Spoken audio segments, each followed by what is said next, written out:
Welcome to Rges Pre-Algebra. This is lesson 25B, and we'll be focusing on 6.10 and 6.11 scale drawings and maps. But we'll first do a quick preview on the three statistical calculations. Okay. So those would be, number one, the mean. Number two, the median. And number three, the mode. So let me give you an example of some statistics, and we'll find the mean, the median, and the mode.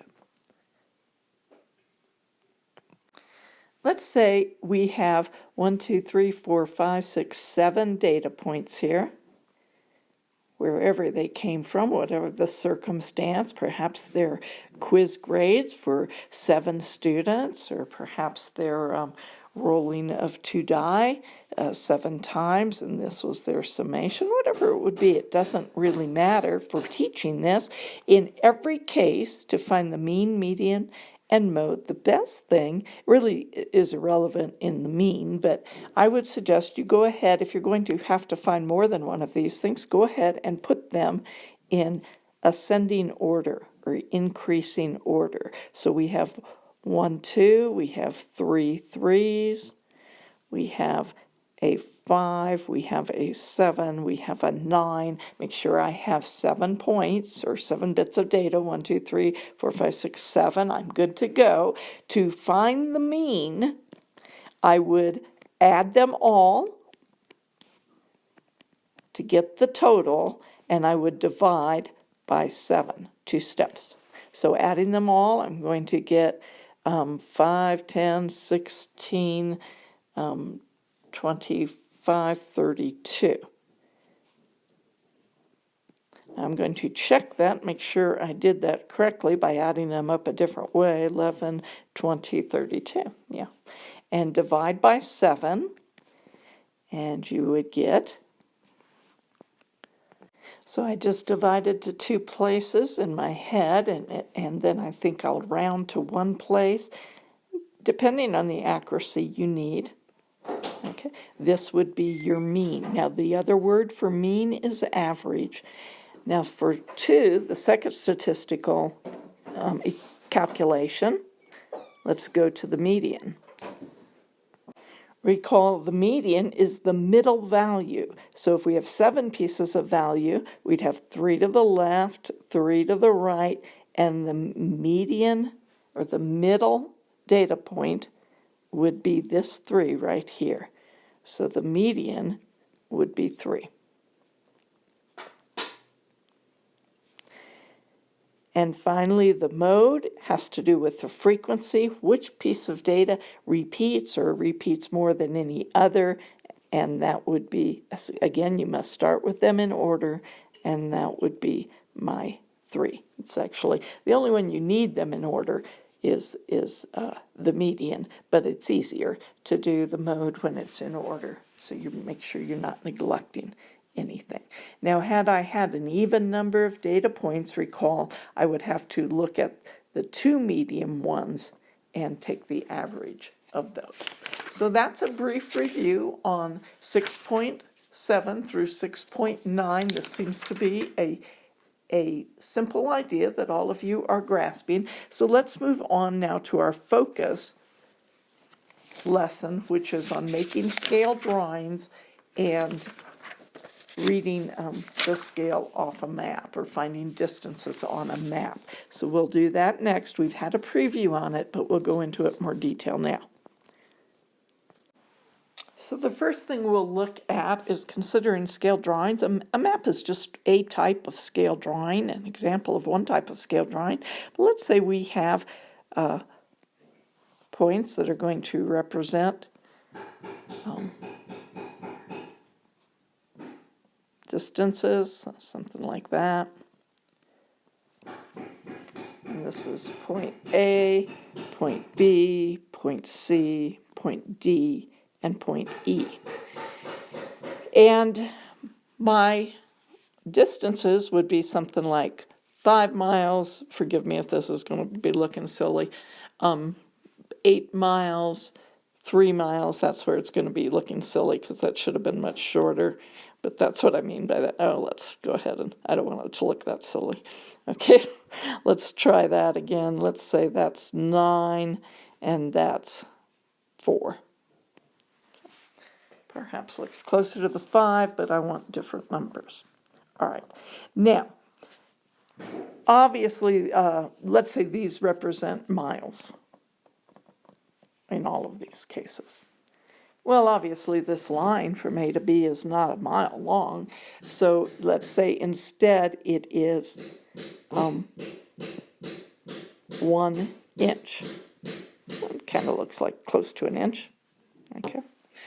Then what would these other distances need to be? How would I figure that out? Now, I've drawn them, and so, first, but if I wanted to represent 8 miles, how long should it really be? Rather than Mrs. Kinzer's just brief estimate here. Okay, how would I do that? I would take the scale on the drawing, my scale drawing, and I would take the actual distance, and I will set myself up some proportions. Okay. In fact, I could set them all up as one. Watch this. I have 1 inch is the same as 5 miles. I have 8 miles is the same as how many inches? I have 9 miles is the same as how many inches? I ran out of room, so I'll do it again. I have 1 inch is the same as 5 miles. This should be MI. I'm just being lazy. And then I want how many inches would be the same as 4 miles. Now notice what I've done is set up a whole group of proportions here. And if you don't like to do it all together like that, you could just make each one. 1 inch equals 5 miles. That's the one we know. So how many inches equals 8 miles? And 1 inch equals 5 miles. So how many inches equals 9 miles?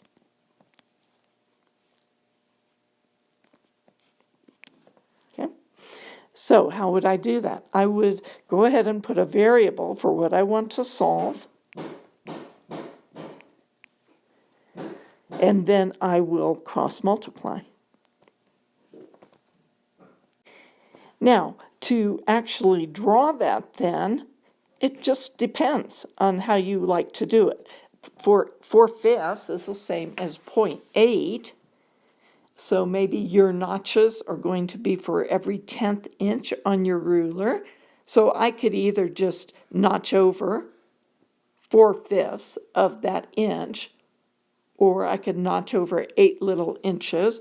I could convert this to a decimal, 0.8, and go over, or I could just leave it in fractional form, and if it's in tenths on my ruler, then I would double that because this is fifths, or I would convert this to tenths, whatever, and multiply the numerator by 2.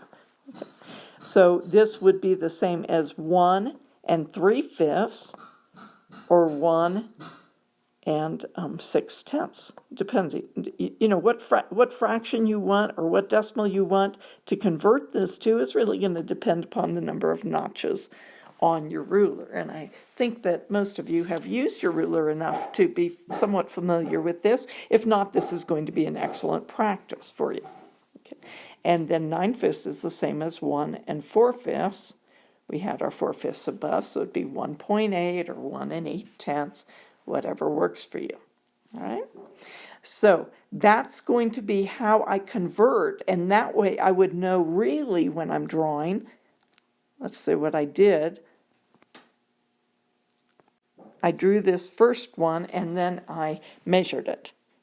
Or maybe I just chose to draw that one as 1 inch long. Okay. Then the next one, I'm going to draw now, okay, 1 inch plus 3/10 more, right? To get to here, I'm going to draw 1 inch plus 4/10 more. It doesn't maybe look like it, but that's what I'm drawing. Okay, and then I'm going to draw 0.8, right, to get that. So that should be a little lower than this one when I've drawn it accurately. This should be a little bit lower by 1/10. This 9 should be a little higher by 1/10 than that one. So that's how you're going to convert from data to drawing on a scale drawing. And then the other way is going to be how I would read it off. Now, a couple other little things I might want to mention is obviously this 1 inch, this is on the drawing, this is the scale drawing, and it represents 5 miles. So this drawing is a reduction. I'm drawing smaller. I'm not drawing lines that are 1 mile long or anything. So this is a reduction. But sometimes I might want to do a scale drawing of something very small, and I want to enlarge it. So if the scale drawing is larger than the real object, that is called an enlargement. If the scale drawing is smaller than the actual item, then that is called a reduction. Okay. Now let's look at another idea beginning with number 7. If we're given our scale is 1/4 inch on the scale drawing, always starts with on the scale drawing, equals 3 feet in the actual world. Okay. So what do I do with that? If I want to know all the measurements represented by this drawing, I would have to take my ruler out. Let's say I'm measuring this one, and I get 1 inch. So if 1/4 inch represents 3 feet, this is 4 times as much, so this would represent 12 feet. So I got 1 inch on that side, that would also represent 12 feet. If I had 1 1/2 inches on this side, that would represent 1 inch represents 12 feet, and a half more would represent 6 more feet, so this would be 18 feet. Now I'm just kind of doing this in my head, but what if I weren't doing it that way? Okay, I could kind of think 1/4, okay, goes to 3, but I have 1 inch, okay, and so that would be, actually I decided let's go ahead and show you the way you've been taught to think about it, okay. 1/4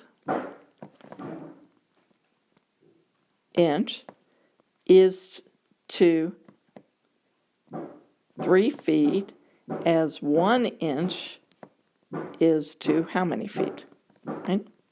So now some of you are going to be more comfortable thinking about this different ways, okay? But how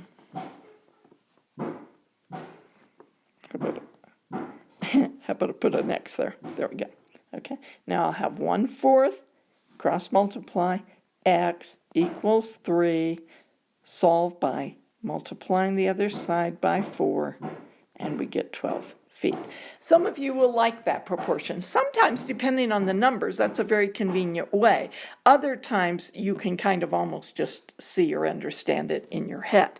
Okay, let's do the last one. If you measured this and it was 3/4 inches, well, if 1/4 inch is 3 feet, then this is 3 times as much, or 9 feet. Okay. Otherwise, I would do it as a proportion. I would say 3/4 is 1/4. Go to the scale. 1/4 is to 3 feet. 1/4 inch is to 3 feet, as I have 3/4 now when I measured it, inches, and what would that be? Cross multiply. So what I'm doing is I'm showing you more than one way to think about it.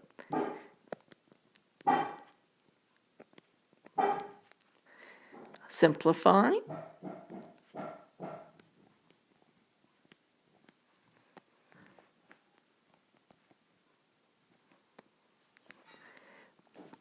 Multiply by 4 on the other side. The 4's will cancel out, and we get 9 feet. So you feel free to think about this however, there's latitude. You can think about this whichever way. Now, 10 through 12, you're going to now, you're given some measurements in real life, and you're going to decide what you would have to draw on your scale drawing. Let's go over one of those, number 10. So he gives me that he wants the scale drawing to be 1/8 inch equals 1 foot. So if I have 13 feet for my length, I'll start a point right there. That would be 13 eighths, right?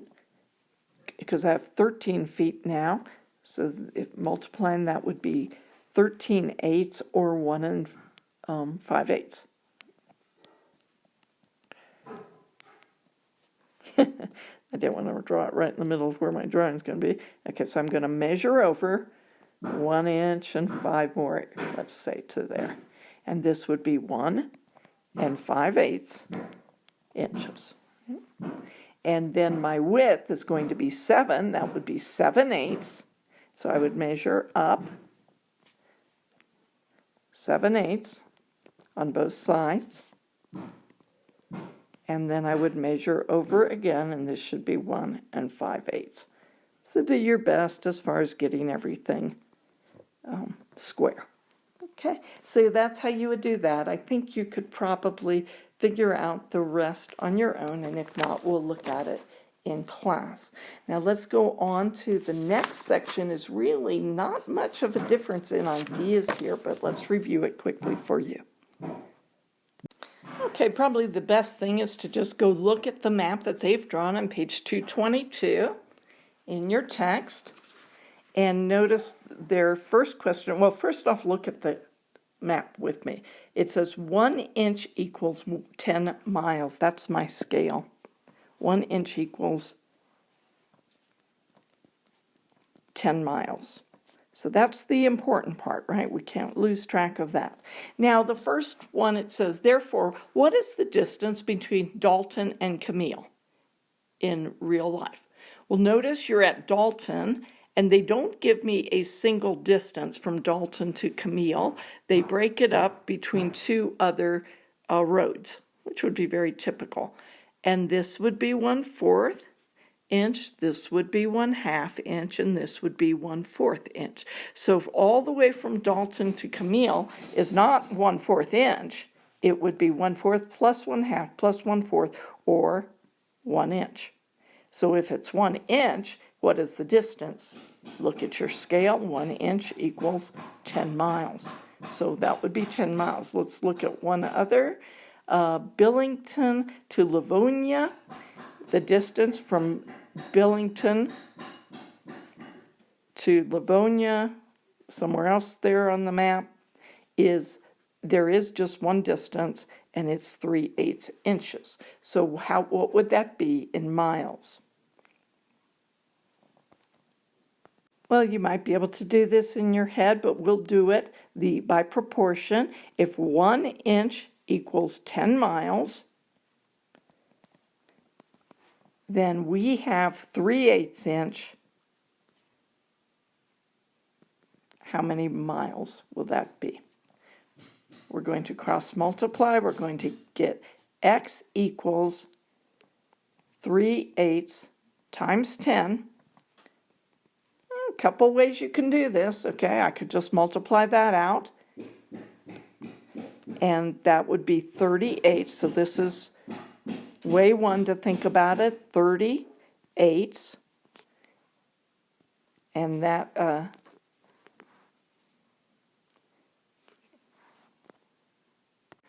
actually, I've been doing an error here. I wasn't looking carefully at my map when I drew that. So I'm going to need to back up a little bit and actually erase all of this, because I had an elbow in the map.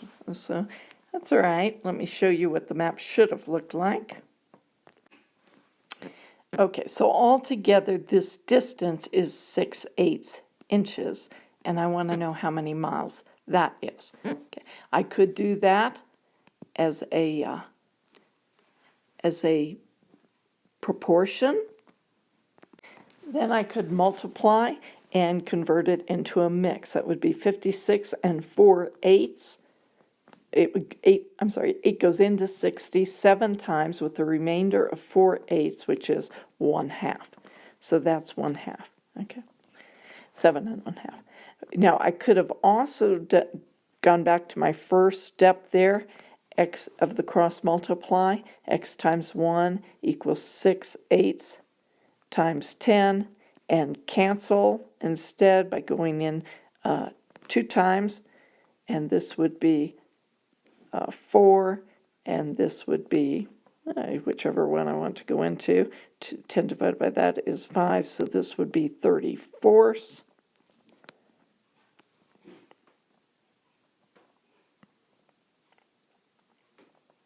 And that would be still 7 2/4, or 7 1/2.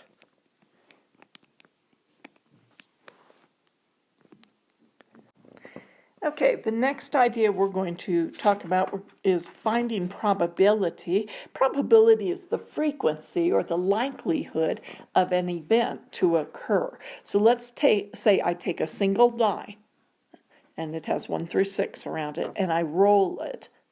Okay. The likelihood of any one of those numbers to occur on one roll would be 1 out of 6. If I took a coin and I tossed it, it could either be a head or a tail. The likelihood on a single toss that it would be heads is 1 out of 2.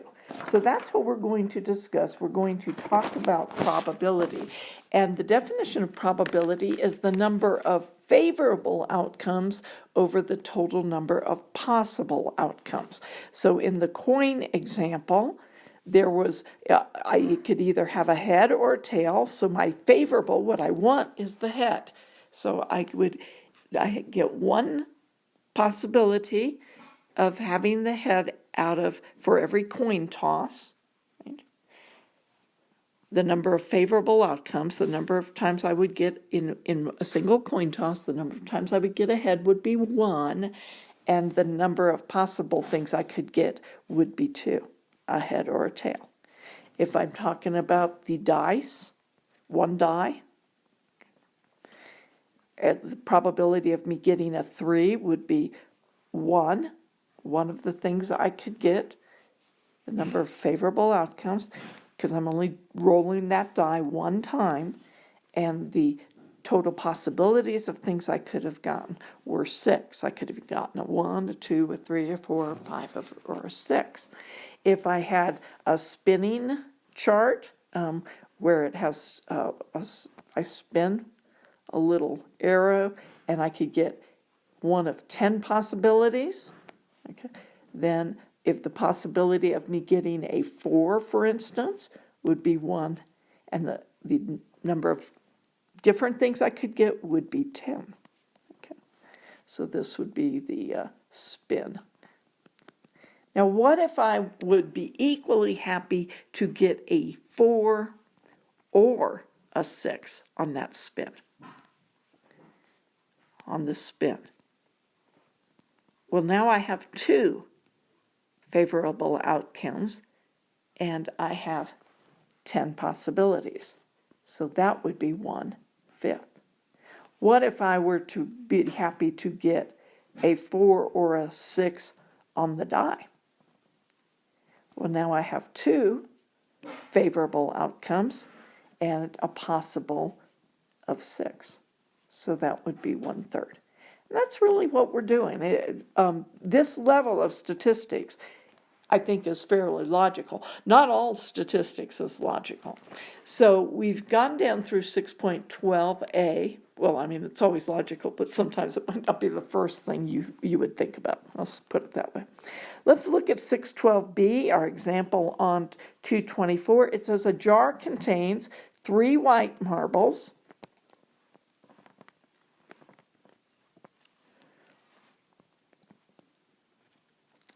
5 blue, and 2 green, and 1 yellow. So what's the probability that a blindfolded man will take a green marble? So he only has one chance to pull from that question. Okay, so there are 2 times he could get the green, so that would be 2 over the total number that he could possibly draw, and that would be 2 11ths. Now, as we move on to the next section, 6.13, we're going to expand our idea of probability by now having more than one event. Okay. So let's say we have a jar that contains a blue, a red, and a green. And we have a second jar that contains 1 white, 1 yellow, and 1 orange.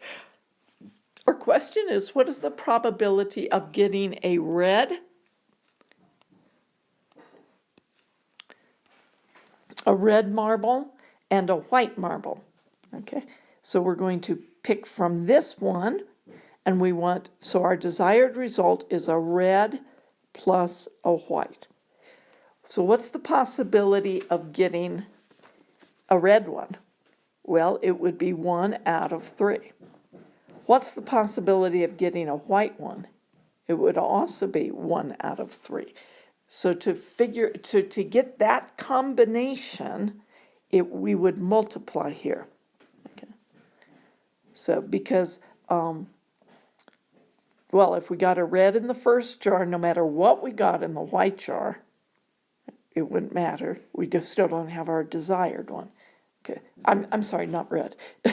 We want red. If we had a blue in the first jar, no matter what we got in the next jar, the second jar, it would not matter. Okay, so that's why we're going to need to multiply, because it's going to be. I could get a blue in the first and anything in the white. That would be 3 options. I could get a green in the first and anything in the white, in the second jar. Okay, and that would be 3 more options, and I could get a red in the first and any of the 3 in the second, and that would be 3 more options. So altogether, we're going to get 9 possibilities. And the idea that I would get the ones I want is 1 out of 9. Let's try one more. Suppose a monkey's typing at a keyboard that has only 26 letters. What is the probability that the monkey will type the letter M and then the letter A?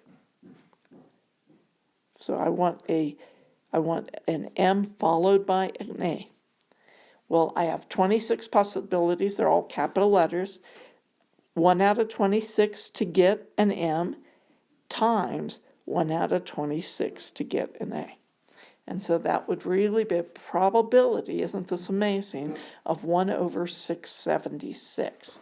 And this is not very probable, right? You'd have to pull almost 700 times to get that combination as an average. Okay.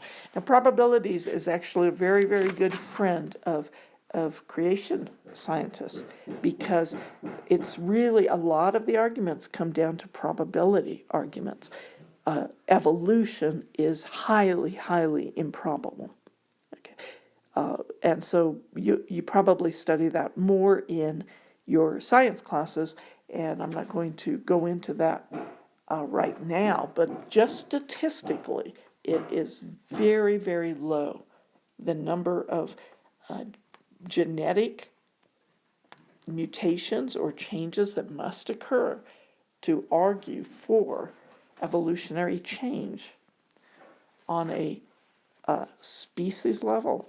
In other words, changing the species is very, very high. So, and we might want to say kinds or something, but to go from one kind of animal to another is the probabilities are astronomical, truly.